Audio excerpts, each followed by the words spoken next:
ರಾಜ್ಯದಲ್ಲಿ ಲೋಕಸಭಾ ಚುನಾವಣೆ ಪರ್ವಕ್ಕೆ ತೆರೆ ಬಿದ್ದಿದೆ. ಎರಡೂ ಹಂತದಲ್ಲಿ ನಡೆದ ಮತದಾನದಲ್ಲಿ ಮುಂದುವರಿದ ಪ್ರದೇಶವಾದ ರಾಜಧಾನಿ ಬೆಂಗಳೂರಿನ ಮತದಾರರಿಗಿಂತ ತೀವ್ರ ಹಿಂದುಳಿದ ಪ್ರದೇಶವಾಗಿರುವ ಉತ್ತರ ಕರ್ನಾಟಕದ ಮತದಾರರೇ ಬೆಸ್ಟ್ ಎನಿಸಿಕೊಂಡಿದ್ದಾರೆ. ಮೊದಲ ಹಂತದಲ್ಲಿ ನಡೆದ 14 ಲೋಕಸಭಾ ಕ್ಷೇತ್ರಗಳ ಚುನಾವಣೆಯಲ್ಲಿ ಬೆಂಗಳೂರಿನ ಮತದಾರರ 50%ಕ್ಕೂ ಕಡಿಮೆ ಮತದಾನ ಮಾಡುವ ಮೂಲಕ ತೀವ್ರ ಟೀಕೆಗೆ ಗುರಿಯಾಗಿದ್ದರು. ಹೌದು, ಬೆಂಗಳೂರಿನ ಪ್ರಬುದ್ಧ ಮತದಾರನಿಗಿಂತ ಹಿಂದುಳಿದ ಪ್ರದೇಶದ ಮತದಾರನೇ ಬೆಸ್ಟ್ ಎನಿಸಿಕೊಂಡಿದ್ದಾನೆ. ಯಾಕೆ ಅಂತೀರಾ? ಪ್ರಬುದ್ಧನಾಗಿರೋ ಬೆಂಗಳೂರಿನ ಮತದಾರ ಮೊನ್ನೆ ನಡೆದ ಲೋಕಸಭಾ ಚುನಾವಣೆಯಲ್ಲಿ ಮತದಾನ ಮಾಡಿದ್ದು ಕೇವಲ 50% ಮಂದಿ ಮಾತ್ರ. ಆದರೆ ತೀವ್ರ ಹಿಂದುಳಿದ ಪ್ರದೇಶವಾದ ಉತ್ತರ ಕರ್ನಾಟಕದ 14 ಲೋಕಸಭಾ ಕ್ಷೇತ್ರಗಳಿಗೆ ಇಂದು ನಡೆದ ಮತದಾನದಲ್ಲಿ ಈ ಭಾಗದ ಮತದಾರ ಮಾಡಿರೋ ಶೇಕಡವಾರು ಮತದಾನ ಹೆಚ್ಚು ಮಾಡುವ ಮೂಲಕ ಯಾರು ನಾಗರಿಕರು ಮತ್ತು ಯಾರು ಅನಾಗರಿಕರು ಎಂಬ ತೀರ್ಮಾನ ನಿಮಗೆ ಬಿಟ್ಟಿದ್ದು.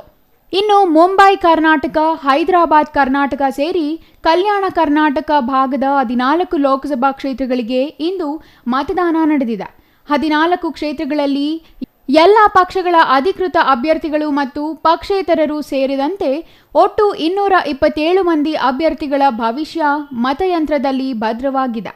ಚಿಕ್ಕೋಡಿ, ಬೆಳಗಾವಿ, ಬಾಗಲಕೋಟೆ, ವಿಜಯಪುರ, ಕಲಬುರಗಿ, ರಾಯಚೂರು, ಬೀದರ್, ಕೊಪ್ಪಳ, ಬಳ್ಳಾರಿ, ಹಾವೇರಿ, ಧಾರವಾಡ, ಉತ್ತರ ಕನ್ನಡ, ದಾವಣಗೆರೆ ಮತ್ತು ಶಿವಮೊಗ್ಗ ಲೋಕಸಭಾ ಕ್ಷೇತ್ರಗಳಿಗೆ ಇಂದು ಮತದಾನ ನಡೆದಿದೆ. ಬೆಳಗ್ಗೆ 7 ಗಂಟೆಯಿಂದ ಸಂಜೆ 6 ಗಂಟೆಯವರೆಗೂ ಮತದಾನ ನಡೆದಿದ್ದು ಒಟ್ಟು 29,269 ಮತಗಟ್ಟೆಗಳಲ್ಲಿ ಮತದಾನ ಜರುಗಿದೆ. ಮಾಜಿ ಮುಖ್ಯಮಂತ್ರಿಗಳಾದ ಜಗದೀಶ್ ಶೆಟ್ಟರ್, ಬಸವರಾಜ ಬೊಮ್ಮಾಯಿ, ಕೇಂದ್ರ ಸಚಿವರಾದ ಪ್ರಹ್ಲಾದ್ ಜೋಶಿ, ಭಗವಂತ ಖೂಬಾ, ಮಾಜಿ ಉಪಮುಖ್ಯಮಂತ್ರಿ ಕೆಎಸ್ ಈಶ್ವರಪ್ಪ ಜೊತೆಗೆ ರಾಜ್ಯ ಹಲವು ಸಚಿವರ ಮಕ್ಕಳು ಇಂದು ನಡೆದ ಚುನಾವಣಾ ಕಣದಲ್ಲಿದ್ದು ಇವರೆಲ್ಲರ ಭವಿಷ್ಯ ಈಗ ಮತಯಂತ್ರದಲ್ಲಿ ಭದ್ರವಾಗಿದೆ. ಇನ್ನು ಅಖಾಡದಲ್ಲಿರುವ 227 ಅಭ್ಯರ್ಥಿಗಳ ಪೈಕಿ 206 ಮಂದಿ ಪುರುಷರು, 23 ಮಂದಿ ಮಹಿಳಾ ಅಭ್ಯರ್ಥಿಗಳು ಇದ್ದಾರೆ.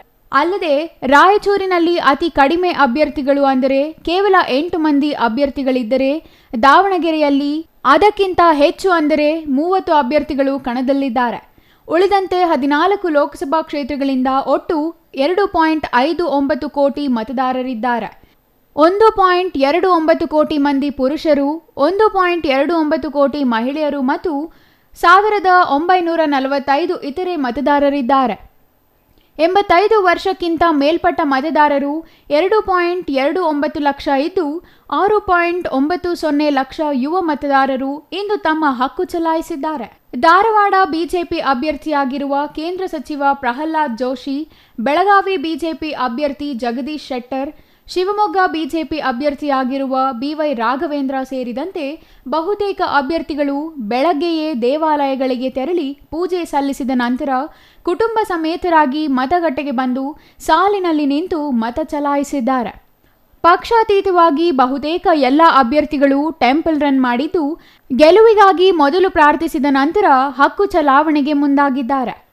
ಬೀದರ್ ಕೈ ಅಭ್ಯರ್ಥಿ ಸಾಗರ್ ಖಂಡ್ರೆ ಟೆಂಪಲ್ ರನ್ ನಂತರ ಮತ ಚಲಾಯಿಸಿದ್ದಾರೆ. ಬೀದರ್ ನಗರದ ಬಾಲ್ಕೇಶ್ವರ ದೇವಸ್ಥಾನಕ್ಕೆ ಕುಟುಂಬ ಸಮೇತ ತೆರಳಿ ಪೂಜೆ ಸಲ್ಲಿಸಿದ್ದಾರೆ.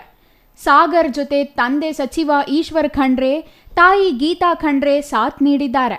ಮತದಾನಕ್ಕೂ ಮುನ್ನ ಶತಾಯುಷಿ ಭೀಮಣ್ಣ ಖಂಡ್ರೆ ಆಶೀರ್ವಾದ ಪಡೆದ ಈಶ್ವರ್ ಖಂಡ್ರೆ ಮತ್ತು ಸಾಗರ್ ಖಂಡ್ರೆ ಮನೆಯಲ್ಲಿ ಭೀಮಣ್ಣ ಖಂಡ್ರೆ ಅವರ ಕಾಲಿಗೆ ನಮಸ್ಕರಿಸಿ ಆಶೀರ್ವಾದ ಪಡೆದಿದ್ದಾರೆ.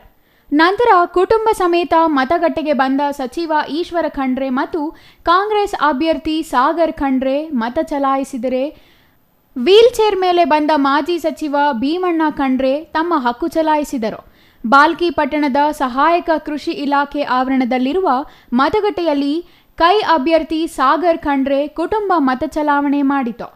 ನಂತರ ಮಾತನಾಡಿದ ಸಚಿವ ಈಶ್ವರ್ ಖಂಡ್ರೆ, ಬೀದರ್ ಕ್ಷೇತ್ರದಾದ್ಯಂತ ಸಾಗರ್ ಪರ ಅಲೆ ಇದೆ. ಕೈ ಅಭ್ಯರ್ಥಿ ಸಾಗರ್ ಖಂಡ್ರೆ ಗೆದ್ದೇ ಗೆಲ್ತಾರೆ ಅಂತ ವಿಶ್ವಾಸ ವ್ಯಕ್ತಪಡಿಸಿದರು. ಸಂವಿಧಾನ ರಕ್ಷಣೆಗೆ ಮತ ಚಲಾಯಿಸುವುದು ಮುಖ್ಯ. ಸಂವಿಧಾನದ ರಕ್ಷಣೆಗೆ ಮತ ಚಲಾಯಿಸುವಂತೆ ಪ್ರಭು ಚೌಹಾಣ್ ಮನವಿ ಮಾಡಿದರು. ಬೀದರ್ ಲೋಕಸಭಾ ಕ್ಷೇತ್ರದ ಟಿಕೆಟ್ ಭಗವಂತ ಖೂಬಾಗೆ ನೀಡದಂತೆ ಬಿಜೆಪಿ ರಾಜ್ಯಾಧ್ಯಕ್ಷ ಬಿವೈ ವಿಜಯೇಂದ್ರ ಅವರನ್ನು ಸಾರ್ವಜನಿಕ ಸಮಾರಂಭದಲ್ಲೇ ಕಾಲಿಗೆ ಬಿದ್ದು ಮನವಿ ಮಾಡಿದ್ದ ಪ್ರಭು ಚೌಹಾಣ್ ಭಗವಂತ ಖೂಬಾ ಅವರಿಗೆ ಟಿಕೆಟ್ ಸಿಕ್ಕ ವಿಷಯ ತಿಳಿದು ಆಘಾತಕ್ಕೆ ಒಳಗಾಗಿ ಮುಂಬೈ ಆಸ್ಪತ್ರೆಗೆ ದಾಖಲಾಗಿದ್ದರು. ಕಳೆದ 2 ತಿಂಗಳಿಂದ ಕ್ಷೇತ್ರದಲ್ಲಿ ಕಣ್ಮರೆಯಾಗಿದ್ದ ಪ್ರಭು ಚೌಹಾಣ್ ಇಂದು ಬೆಳ್ಳಂಬೆಳಗ್ಗೆ ಪತ್ನಿ ಸಖುಬಾಯಿ, ಪುತ್ರ ಪ್ರತೀಕ್ ಚೌಹಾಣ್ ಅವರೊಂದಿಗೆ ಔರಾದ್ ತಾಲೂಕಿನ ಬೋಂತಿಯಲ್ಲಿರುವ ಮತಗಟ್ಟೆ 31ಕ್ಕೆ ತೆರಳಿ ಮತ ಚಲಾಯಿಸಿದರು.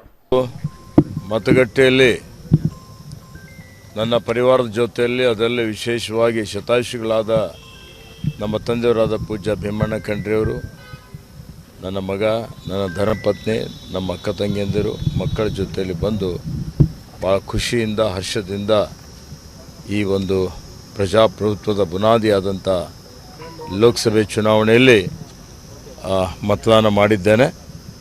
ಮತ್ತು ಇವತ್ತು ಬೀದರ್ ಲೋಕಸಭಾ ಕ್ಷೇತ್ರದಾದ್ಯಂತ ಕಾಂಗ್ರೆಸ್ ಪಕ್ಷದ ಅಭ್ಯರ್ಥಿಯಾದ ಸಾಗರ್ ಖಂಡ್ರೆಯವರ ಪರ ಎಲ್ಲರ ಒಲವಿದೆ. ಇವತ್ತು ಜನ ಜಾತ್ಯತೀತವಾಗಿ ಮತ್ತು ಎಲ್ಲ ವರ್ಗದ ಜನ ಅವರಿಗೆ ಬೆಂಬಲ ಕೊಡ್ತಾ ಇದ್ದಾರೆ.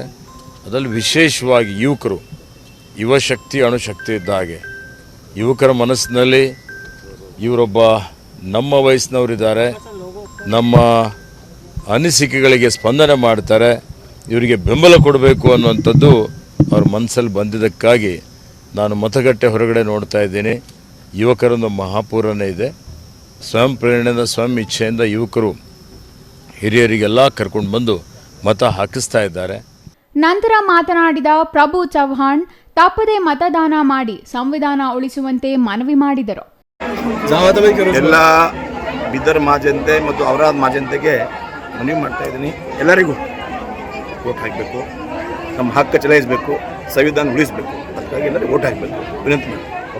ಇನ್ನು ಮಾಜಿ ಸಚಿವ ಹಾಗೂ ಜೆಡಿಎಸ್ ಹಿರಿಯ ನಾಯಕ ಬಂಡೆಪ್ಪ ಕಾಶೆಂಪುರ ಬೀದರ್ ನಗರದ ಓಲ್ಡ್ ಸಿಟಿಯಲ್ಲಿ ಜಿಲ್ಲಾ ಆರೋಗ್ಯ ಮತ್ತು ಕುಟುಂಬ ಕಲ್ಯಾಣ ಇಲಾಖೆ ಕಟ್ಟಡ ಮತಗಟ್ಟೆಯಲ್ಲಿ ಕುಟುಂಬ ಸಮೇತ ಆಗಮಿಸಿ ಮತದಾನ ಮಾಡಿದರು. ಈ ಸಂದರ್ಭದಲ್ಲಿ ಬಂಡೆಪ್ಪ ಕಾಶೆಂಪುರ ಪತ್ನಿ ನಳಿನಾ ಕಾಶೆಂಪುರ್, ಸಹೋದರ ರವಿ ಕಾಶೆಂಪುರ್ ಸೇರಿದಂತೆ ಅನೇಕರಿದ್ದರು.